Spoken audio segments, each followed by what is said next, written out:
Hello, and welcome to Local Link Hub's podcast, a show with local impact for global change.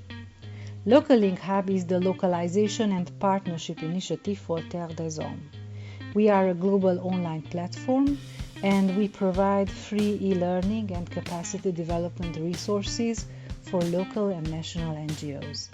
This project is funded by the Somaha Foundation. I'm your host, Anike Vas, and I'm the Communication and Content Manager for Local Link Hub. And thank you for listening to today's episode, Behind Human Trafficking in Macedonia, a 24-year mission with Open Gate. Let's get started. On today's Local Link Hub podcast, I'm joined by Marija Todorovska, founder of our partner organization Open Gate in North Macedonia. With over 24 years of experience, Marija has been a leader in fighting human trafficking, setting up helplines, shelters, and advocating for victims' rights. She's also a consultant and trainer, sharing her knowledge on human rights, gender-based violence, and refugee protection. In our episode, we will explore the motivations behind starting an NGO to combat human trafficking and the challenges faced over the past 24 years. Marija discusses the organization's key initiatives, including prevention programs, direct support for victims, and advocacy work. We also touch on the emotional toll of working in this field and the importance of providing a human-centered support to those affected by trafficking and violence. So hello Marija, and thank you for joining us on today's podcast. We didn't choose to talk to Open Gate La Strada by accident, and you have been a partner with Terre des Hommes, and also you are a chosen partner for Local Link Hub. Marija, since you are one of the founders of Open Gate, its history is closely connected to you. So why an NGO?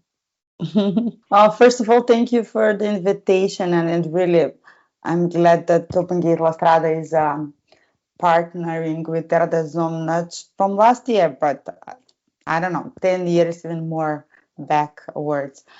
But first of all, I would like to say that, yes, I'm one of the founders of Open Gate La Strada, and I must say that I'm very proud to be part of Open Gate from the very beginning. The story goes way back 24 years ago in 2000, when myself and 4 other women at that period very enthusiastically decided to do something and to really prevent and protect victims of trafficking. What was actually happening in that period of time, there was a huge number of women coming mainly from the Southeastern Europe in that period, countries that were facing a lot of difficulties. And all of these women, over hundreds yearly, were mainly forced to sexual exploitation from one side, and from the other side, unfortunately, there was no organization doing anything about it.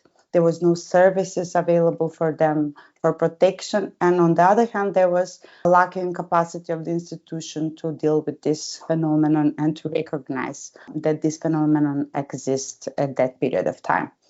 Considering the fact that human trafficking is an organized crime, I must say that we had to build courage to be brave enough and to be determined enough in order to decide to create an NGO that will address particularly trafficking in human beings. In 2000, we registered our NGO as independent, as critically oriented, as non-political, non-governmental, and non-profit organization with a mission to promote the rights of trafficked persons and actually represent their needs, not just needs of victims of trafficking, but also of the victims of violence and victims that are vulnerable to different kind of situation of violence. We were mainly, why an NGO, you asked, mainly because, firstly, maybe I already mentioned, is because we wanted to be independent, to be outside of the governmental bureaucracy structure and influence, because it was evident that at that point didn't deal with the issue, didn't give any support. And on the other hand, also we decided to have a different perspective and differently address the issue, not just as an organized crime, as a security issue, but we decided to go forward from the social aspect, from the human rights perspective, meaning to basically work to create services, to shape policies that are human rights and victim-centered based, and also to raise awareness among the public, especially to assist and support these cases. According to your website, Open Gate is also known as the Association for Action Against Violence and Trafficking in Human Beings, and you are focusing on advocacy, prevention, education, supporting victims of trafficking and sexual violence. It's a lot of stuff that you do. What does this work looks in real life?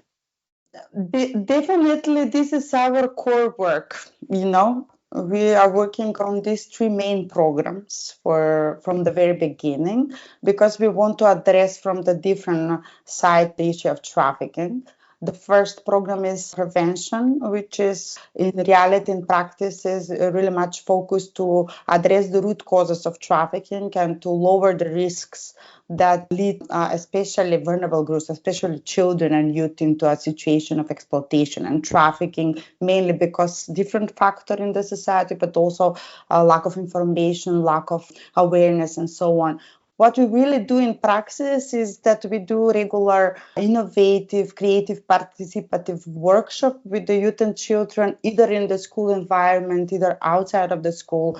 We directly involve them through peer education to lead their own campaign or initiative in order to remember a bit more and to transmit more qualitative the information to other of their peers, as it has been proven as a very good method to prevent this case of trafficking. But also we have initiated the SOS helpline, which was our first service, I would say, established in 2002, that provides direct information to callers about how to prevent trafficking by themselves, or how to escape the situation of trafficking, and even more to report a case of trafficking. Besides that, we also work a lot on general awareness raising. Over these 20 years, we have conducted more than 50 campaigns that are focused on raising awareness about the form of trafficking, of the way it happens, how they can avoid the cases of trafficking, but also how they can assist cases of trafficking in their neighborhood, close to them, and so on. So it's quite successful even now. Just currently, we are doing a campaign really focused on child trafficking and really raise awareness of the decision makers, but also to the citizens, that forced begging, forced marriages, forcing children to do criminal activity are some of the forms that are unfortunately still not recognized, and those cases are not really enough dealt with and support, especially when it comes to children. When it comes to our program for direct support, this is the core and why we have been created. This is basically the provision of qualitative services to victims of trafficking. Over the years, we have assisted more than 200 cases, mainly women and girls, majority children. Most of them, unfortunately, have faced different forms of trafficking: sexual exploitation, forced labor, forced marriages, forced begging, or even a combination of this form, which is a bit striking, I would say, even nowadays. What we do is actually we deliver the necessary services for them that they really need.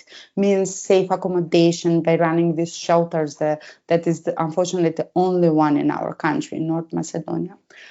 Giving emotional and psychosocial support for them to overcome the trauma, which is the most severe consequence when it comes to surviving exploitation and trafficking.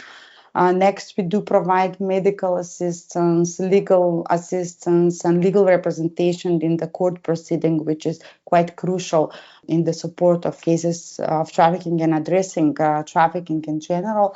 And even more, we are focused on education, empowerment, and empowering generally those persons that have survived and experienced human trafficking to gain control of their lives, to reintegrate in society, and to continue with normal living. This program is not only designed for formally identified victims of trafficking. Just to explain, it's our support is unconditional. It's safe, confidential when it comes to these cases because it's quite sensitive, the issue of trafficking and how the victims, the person that have survived, can deal with this issue. We are very much focused on giving the support also to vulnerable groups that are in process of migration, this including refugee, but also very much focused on giving protection services to highly vulnerable groups, marginalized groups like the Roma community, Roma girls that are particularly targeted when it comes to trafficking. And both we provide these services in the shelter, but also outside of the shelter, just to be clear.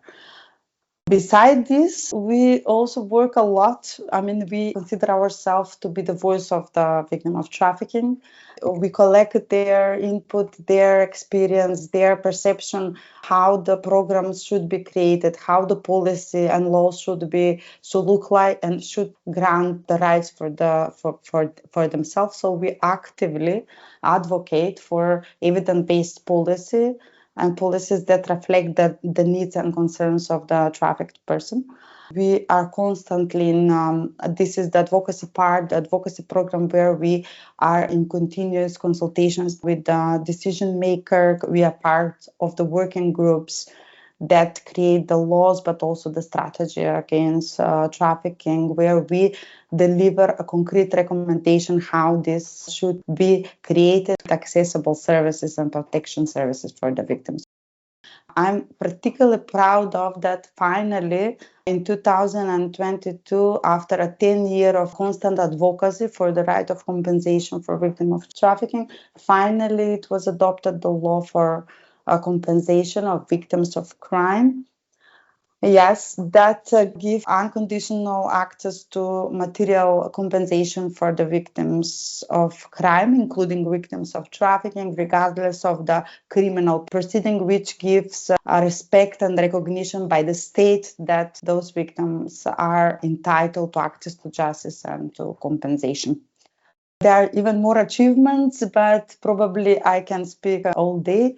Nevertheless, the last but not least, in terms of the successful implementation of all these programs that I try to explain a bit more practically what we do, is all the key for the successful implementation of this program is also our networking. I would say our develop cooperation and networking with the institution, but also with the NGO, with the civil society sector.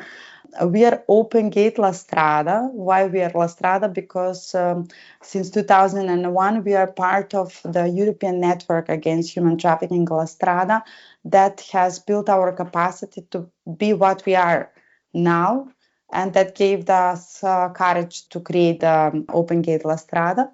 Moreover, this network provides us to influence to the European policy, to have common advocacy action on a European level that reflects on a national level as well, but even more provide us a good confidential professional network of NGOs that can easily identify, refer, and support even during cases of trafficking, since we have to have in mind that the trafficking is cross-border. Many of the cases, for example, a Macedonian girl was trafficked in another country. There we have an NGO partner from La Strada network or other network, which is quite important when it comes to support, but also to advocacy for the rights of the victims. So it's really impressive work that you do, but I would like two things to highlight. One, that you are running the only state shelter in Macedonia since 2005. And basically you are taking on many responsibilities of that normally belong to a state. And What challenges do you face with this project? Well, I have to admit that we have a long-standing partnership with the Ministry of Labor and Social Policy that has been essential in providing services for victims of human trafficking. What actually happened that in 2005, Open Gate has been running since then, has been running the only shelter in Macedonia, which was initially created with a project that we did it in cooperation with international community. Since the opening of the shelter, we have constantly advocated for the Ministry of Labor and Social Policy to take over the responsibility and to integrate this shelter into the state system, into internal state social protection system for vulnerable groups, especially for the victims of trafficking. And we succeeded since in 2011. This collaboration involved when officially the state shelter was designated as a state center for victims of trafficking under the coordination and responsibility of the Ministry of Labor and Social Policy, and of course in according to the international standards, especially the Council of Europe Convention. With the new memorandum of cooperation that was signed in 2011, we outlined the specific responsibility that we will have in running this shelter. So from one side, Open Gate manages the center, implements victim assistance and reintegration programs, and provide the professional staff, while the ministry provides the facility designated for the shelter, limited financial support in terms of utility and necessary things, but also oversees the center for the operation. Despite this progress, as you mentioned, there are, of course, many challenges that we face since the creation of the state center from 2011 till now. One of the major obstacles, I would say, and concern is that the accommodation or the capacity of the center is quite limited. It only give possibility for accommodation of 6 persons, which is quite limited and have been overused in the past year. Even there was even cases when there was no space to accommodate cases that were identified, but rather they were supposed to be referred to alternative accommodation. Next to that, what is also critical, and that this facility is the only one, this shelter is the only one in our country, and there is no possibility to provide a separate accommodation of children and adults. And this is also quite one of the problems. And last but not least, the problem is also that there is no shelter currently that would provide accommodation for men and even boys victims of trafficking, which is quite limited in that way. In terms of the most also other pressing issue, I would say is also the financial sustainability of the services. Although there is limited financial support which is given by the Ministry of Labor and Social Policy for the shelter, still this doesn't cover all the services that I already have mentioned before that, and that is the medical services, the legal assistance and representation, the educational part, but also the linking with the other social services in the country, especially when it comes to reintegration. So therefore, the center, there is a really need to have more strategic planning for the financial sustainability for the shelter of the victims of human trafficking. Yeah. So the second thing I wanted to ask is the helpline you are also running. Human trafficking seems that it's still a serious problem in North Macedonia. And can you elaborate a bit on this? Yes, definitely. Maybe we can shed some light on the statistical part in terms of how present is, what is the format. I mean, from the last analysis that we did for over 20 years of work of Open Gate and assistance of victims of trafficking, the terrifying fact is that over 60% of the victims that we have assisted were actually children victims of trafficking, the age between 10 and 17 years old. Unfortunately, each year the age limit is even going lower and lower. And what is even more disturbing is that 40% of the perpetrators in these cases are actually family members of the victim of trafficking, person that they are somehow connected and even know them. Forced child marriages, unfortunately, emerge as the second and most prevalent form of human trafficking following sexual exploitation, especially in the past years in our country. However, sadly, in most of the cases of forced marriages, the exploitation continues in other forms upon the marriage. For example, often young girls experience sexual exploitation, forced begging, or labor exploitation, domestic services, along with the forced marriages and the new families where they are. And I have to also highlight that, especially after the COVID crisis, there was a huge increase of the online exploitation cases. In the past, there was many cases when the children especially were recruited in the chain of trafficking through social media, online, and so on. But nowadays, we see more cases of actual online exploitation of the children, which are quite problematic cases, difficult to identify and difficult to proceed, especially in terms of the court proceeding, prosecution, as well as investigating of these cases of trafficking. And at the end, of course, reflects on the protection of these people.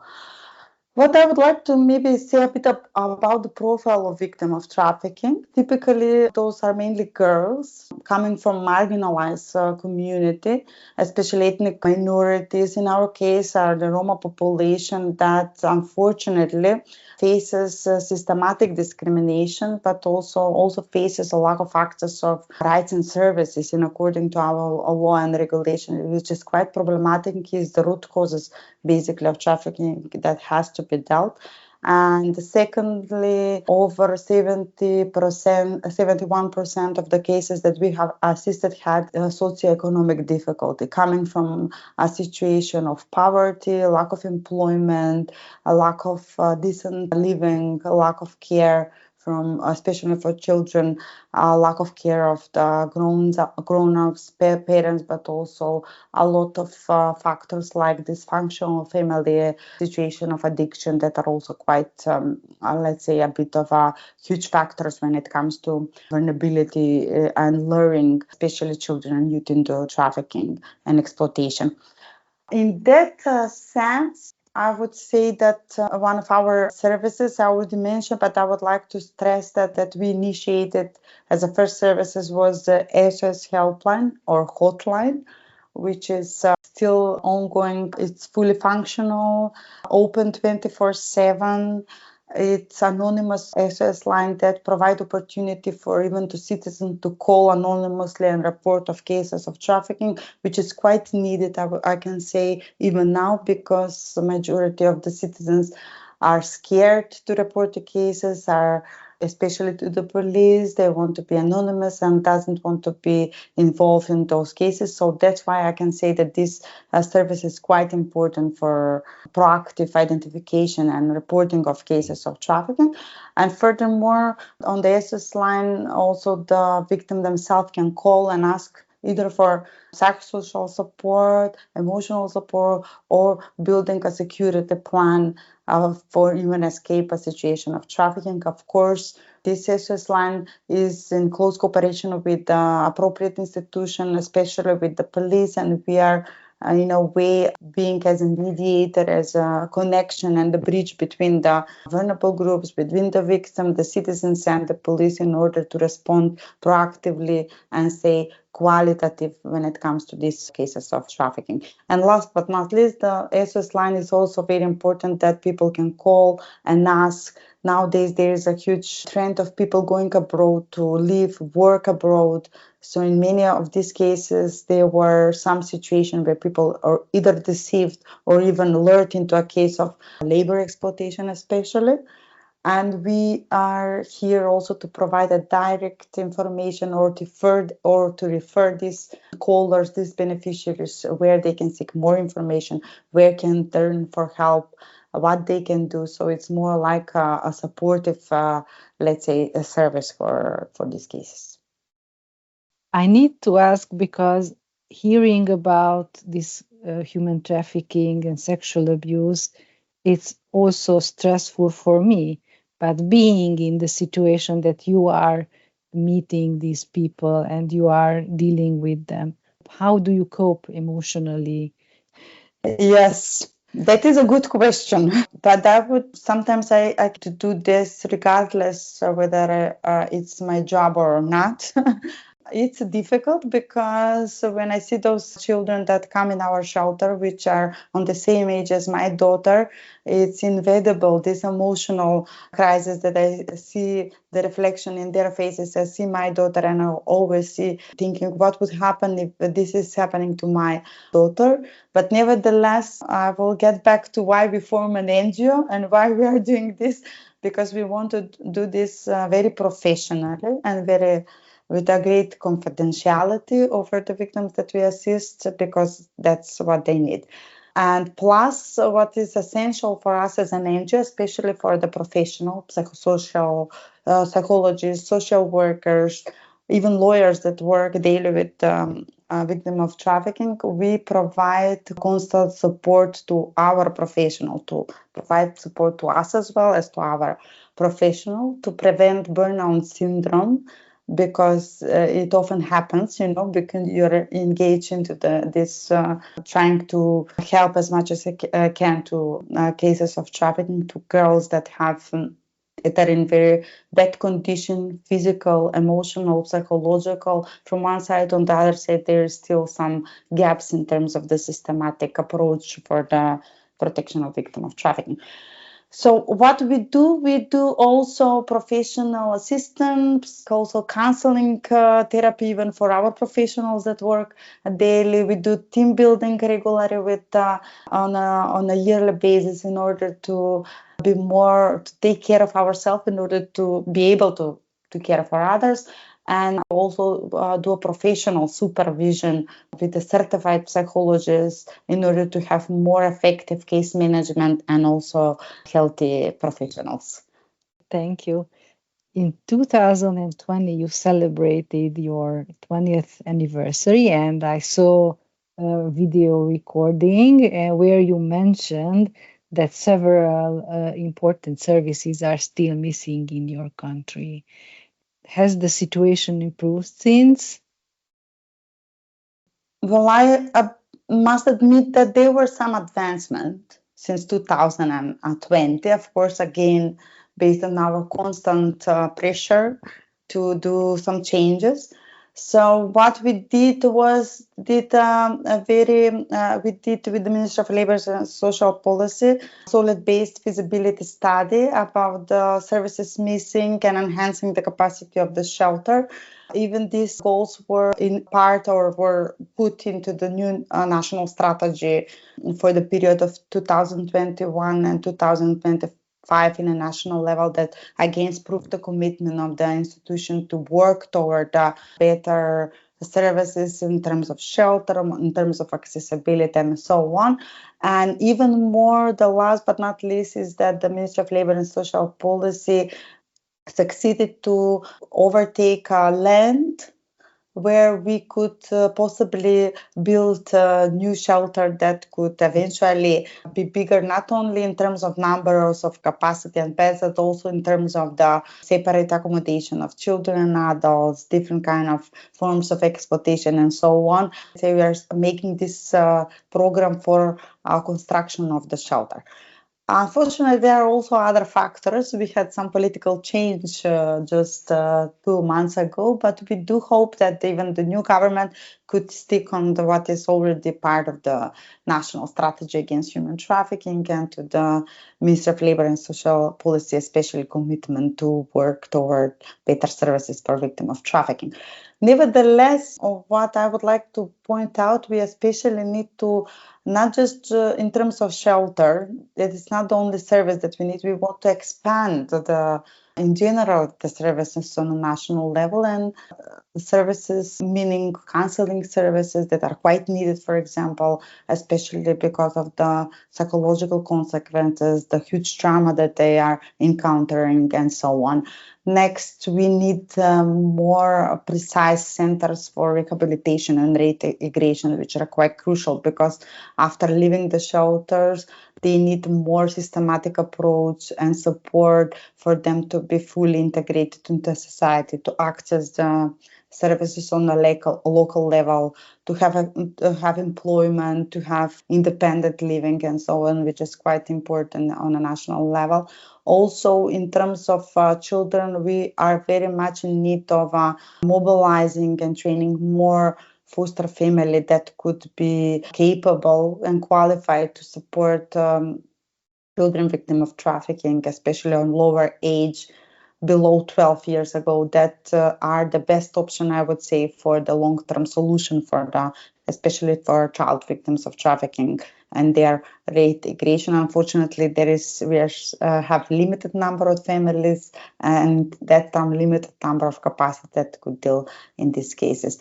So more or less, these are the main points that we are focused on for the next 4 years.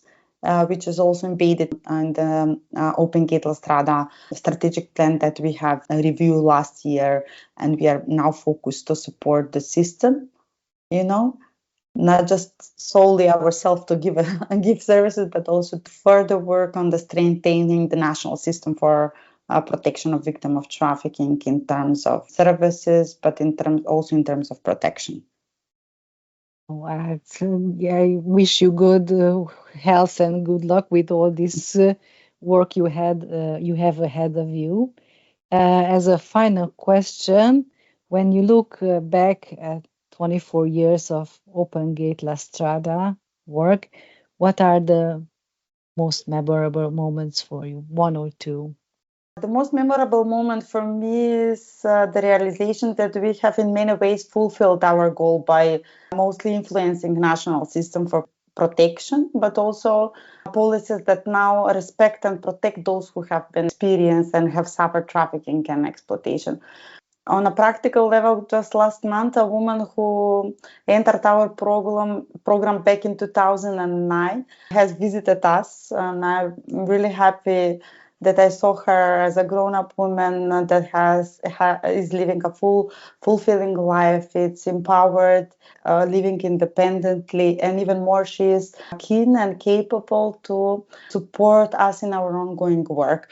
And that is a proof that justifies why Open Gate needs to exist and to continue our mission and work that we are doing. I'm also particularly proud of how we have successfully also changed law and policy, leading to better services, especially access to justice. And again, I would call to the adoption of the law for the compensation, that proves that Open Gate is actually an active agent when it comes to social change, and therefore it's quite a memorable moment, I would say, for us. And last but not least, it's very important to see the growth of Open Gate from a small group of activists to today respectful, influential, and independent NGO with over 20 professionals that work on this cause, and an NGO that in reality amplify the voice of trafficked person. And this is, I would say, quite rewarding for me personally, but also for NGO Open Gate La Strada. Thank you again for your story and sharing Open Gate growth, and I wish you good luck and good successes in your work. Yeah, thank you very much once again for this possibility, and of course for the partnership between Open Gate and Verde Zone. I'm Enikő Vas, and you've been listening to a Local Link Hub podcast. We had help from Judit Németh-Almási. Thanks to all of you for listening, and thank you Marija Todorovska from Open Gate La Strada, North Macedonia, for joining me today on this podcast. I hope you enjoyed this episode, and if you want to learn more about Verde Zone localization initiative, please visit our website at locallink.charthub.org. If you have any comments on the episode or just want to share your thoughts, please contact us via social media on Facebook or LinkedIn, or email us on locallink@childhub.org. Thanks for joining. See you on our next episode.